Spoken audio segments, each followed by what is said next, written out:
What's up, YouTube? Ish and Arun back at you again with another review video, and today we're going to be reviewing Championships by Meek Mill. I thought this dude died in 2014, 15?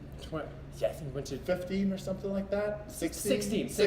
Summer 16. Summer 16, Dirty, yeah. not clean. But he's alive. He's resurrected, come back with an amazing album. Phenomenal project. Yeah, I mean, I've just been listening to that Drake track just on loop, like on my drive to work this morning. It's a banger, and it's not just like a banger, because usually, Drake, I was just telling you this earlier, phones in, a verse from like a tub in his house in Calabasas or whatever, all the little baby stuff that he's done.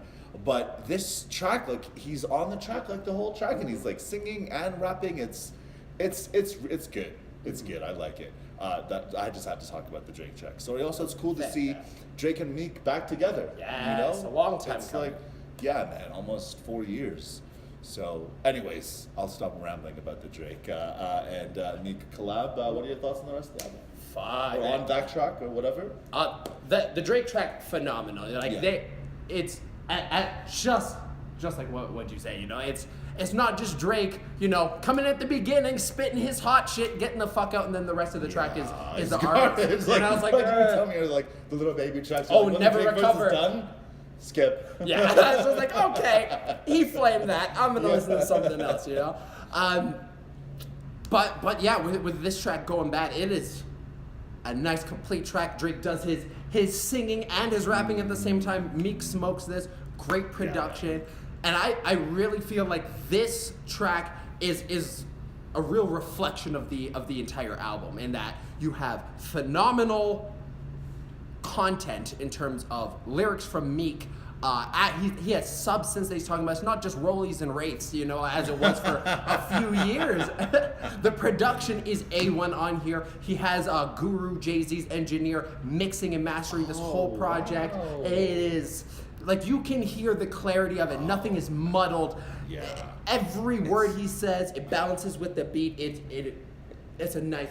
And it's classic sort of, or I'm not gonna say without being retro. Is retro a bad thing? I don't know. Without just kind of like, just like trying to pretend like it's 1995 or 2005 or whatever. Like, I mean, It doesn't sound dated. It doesn't sound dated, exactly. And I love the like, I don't know. For example, referencing Drake for a minute. What was that Drake track where he had the sample from Lauryn Hill? Next for what? Yeah, like, to me that just sounds garbage to me, and just kind of like using the sample, it doesn't work.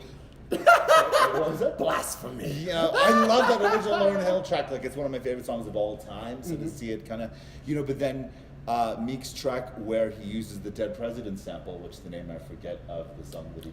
Respect the Game. Respect the Game. Like, it's so good. It's so just well melded in, and it just. You think Jay-Z, obviously, top 5 rapper of all time for sure, but like, you think that no one could hold a candle to a track that, he sampled. But Meek really acquits himself really well. It really works. And if I heard the song without hearing the Jay-Z song, I think it was just Meek's song. Yeah. It's so good. Man. Man. Let's talk about sampling here. This album is very sample heavy. Intro track, using the Phil Collins In the Air Tonight. Yes. Meek's intro tracks are always fire, regardless of what he does. Always come in with a hard, heavy, atmospheric beat that's slapping. Afterwards, he has What's Free with Rick Ross and Jay-Z, sampling What's Beef from Beat. Yeah, exactly. Respect the Game with Dead Presidents. Underrated track, super underrated, 24/7 with LMA, sampling Beyonce's Me, Myself, and I have not heard that song in years. I didn't even know. It is so, man, Meek flamed this album. I think my favorite track on here has to be the title track, Championships. The production on there, the saxophone that they have on that is screaming on the track. So good. I hope that it's a real sax, but I'm not gonna hate if it's a synth. I hope so. But it's so. I'm not even a fan of I like Motown, and I like, you know, hip hop is a separate thing. Hip hop that references Motown uses samples. I'm not the biggest fan of normally, but here it just works. Yeah. It's just Heavy man. on the soul samples, man. know? It's Meek on any soul sample, I'm there for it. All day, every day. He can't go fucking wrong with it, yeah. What else was on there? What Trauma. Trauma. You know, talking about the kind of school to prison pipeline, talking about Colin Kaepernick, talking about some real issues. I mean, it's been so long since we've heard any sort of conscious hip hop that's you know, mainstream. reference kind of mainstream. You know what I mean? Like, Not everybody can be Lupe. I don't even, yeah, no, and I don't even think Lupe does it that well. Like, it's kind of, you know, he has some, anyway, that's okay. But like, Kendrick maybe, it's been, you know, when did DNA came out? Like a couple of years ago? DNA was a DNA, that's the name of the album, right? Damn, sorry. Like, but even then, I mean, Meek, it's cool because it's just, he's got like regular songs, you know, that are non-conscious, so to speak, and then he's got Trauma and some other ones. I mean, okay, might be blasphemous, but almost kind of reminds me of Tupac a little bit, you know, in that he had like the popular stuff and the conscious stuff all in the same album, talking about real issues, you know, at least that kind of mold or whatever. But yeah, it is deep. It's a good track. Very, very good track. And coming off of that intro, like Trauma, I think it's track number 2. Like starting strong, going all the way through. Let's talk about What's Free again. Rick Ross touching on the 6ix9ine case on his verse. Because I wasn't listening hard enough. Oh man, he said racketeering charges got him on wiretap. Said you were gang, now you wanna rap. And what he said, purple hair. Rick Ross is always stepping on toes. The LGBT community may be offended, but he said, purple hair, got those faggots on your back. Okay.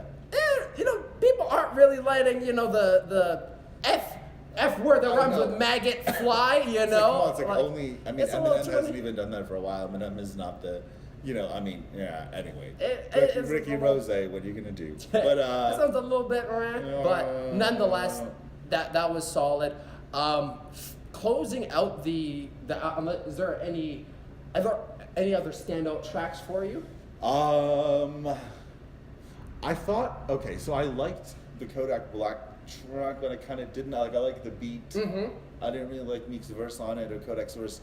I wasn't a big fan of Kodak's verse. Yeah, you know, I don't know. I'm trying that to beat remember is very hard. The Future track. That by features. Fuck. That's what I remember. That song there. What the fuck is it called? Splash Warning. I think that's probably my least favorite track on. Yeah, it just doesn't. I was excited. Me too. Like when I saw, like, oh, Future, this is gonna be a bad. Oh, another one where you know you think it would be hard, but it fell off. The 21 Savage track, "Pay You Back." The beat on there is menacing. It is so fucking hard, and like when I first heard it, I was like, okay, 21 Savage is gonna flame this shit. I think he fell short. I think 21 Savage might have hit his peak, and now it's the regression. Like, his words aren't even rhyming anymore. Like, they're not even in it. It's not cohesive. It's just, I know he has a very unique type of flow, but it just sounds like he doesn't even belong on the track. Like, he's just kind of getting into rapping, you know? And for such what is the word?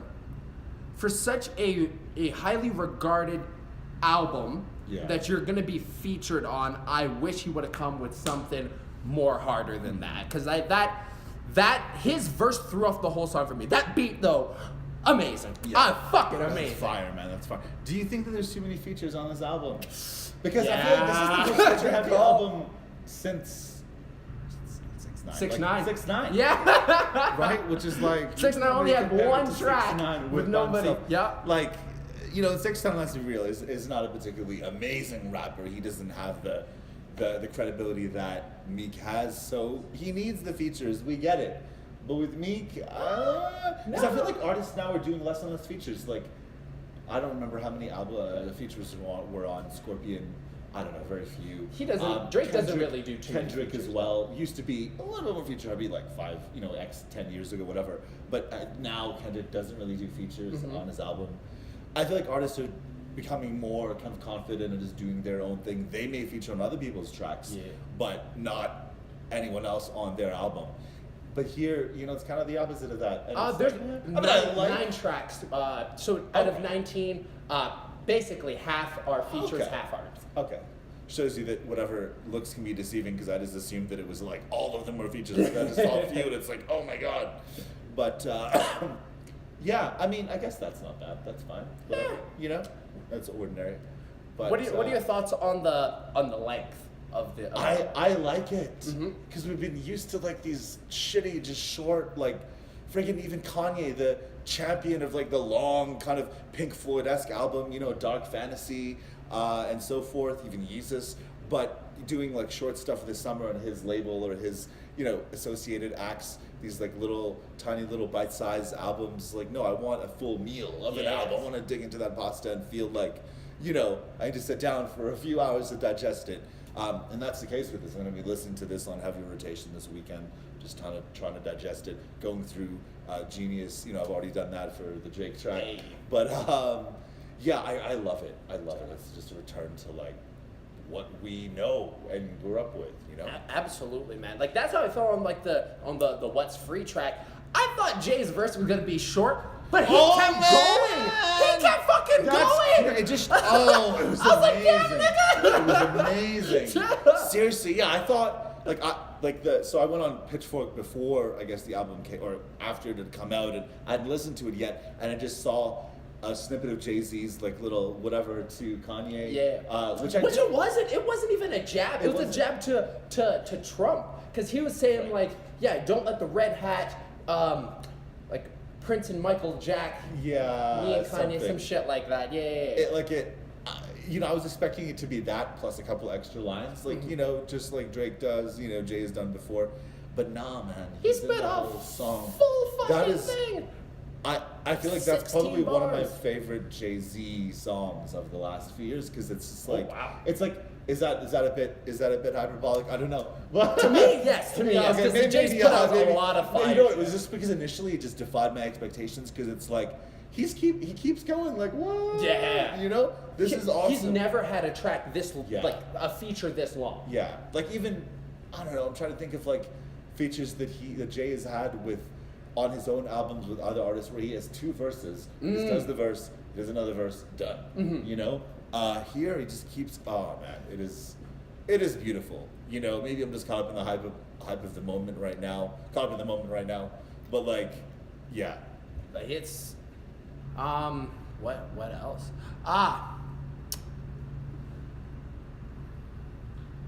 Okay.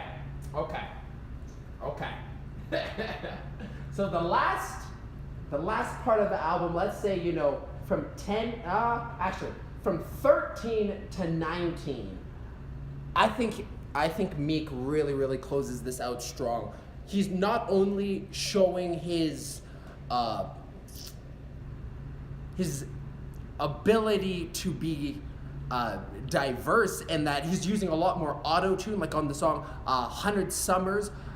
It's more of like Meek in his singing bag, you know. You don't really hear Meek doing it. It's more of that heavy hitting, aggressive rap. But to see Meek, you know, coming out in a different type of style, I think he really does well on that track there. Definitely better than all of these other auto-tune niggas out here. What are they doing, yo? Their engineers are fucking them up. I feel like in a couple years, all these littles are just gonna be a distant memory. Gone. Like, what? Oh yeah. And we're gonna be back to artists like Meek and Kendrick doing this thing, and Drake being hopefully, well, Scorpion was a kid, but you know, more and better, returning to his form, just the way he did with Meek, you know, on this track. And yeah, man, this is awesome. And I was not the biggest fan of Meek before. I liked him. I could respect him. I'd heard a few tracks that I liked, but like, I just didn't get it. But damn, like, yeah. I think, I mean, you said earlier before we started filming this that Meek has really grown as an artist, and I can definitely see that. And I wasn't super familiar with his catalog before. I was somewhat familiar with it, but I can just tell just by listening to, you know, tracks like Trauma and stuff, him going to prison and all of this stuff has definitely changed his perspective. Oh, hell yeah. You know, opened his, you know, and mind, and I really like this. I think this album solidifies Meek in my 5th spot of my top 5 rappers at the moment. Like right now, I got Drake, Kendrick, Cole, Logic is my 4th, and I got Meek on this. It would interchange with Big Sean, but Big Sean has not dropped a project and has been MIA in like a year, so I don't know what the fuck he's doing. But right now, this really solidifies Meek as a complete artist. He has a following, he does numbers, he's lyrical, he has great production, great bodies of work. Like this, he is encompassing the entire package, and this album has projected Meek to even more heights to what he was before. You know, even coming out of jail, jumping right into the helicopter, that was an iconic moment in hip hop itself. But for him to follow up that whole stint with arguably his best project to date, bravo, Meek, bravo. The perfect sort of summation to our review. I don't really have anything else to add. I mean, I'm going to be listening to this on heavy rotation. I don't often go on, genius.com and go through all the lyrics and references in rappers' albums these days, but I'm definitely going to do that for this album. Like it's just so complex and interesting, and just even just the samples, like learning where they're from, and I just didn't know that was it the first track or whatever track was referencing Beyonce and 21st sampling, and in the Air Tonight, was that a Jay-Z? Did Jay-Z use that sample on? I believe so. Fuck, someone did. Probably. Okay, whatever. It's all good. And I remember that they did it kind of in a clunky, clumsy way. I'm gonna have to reference this later and see. But Meek, that song bangs. That song is amazing.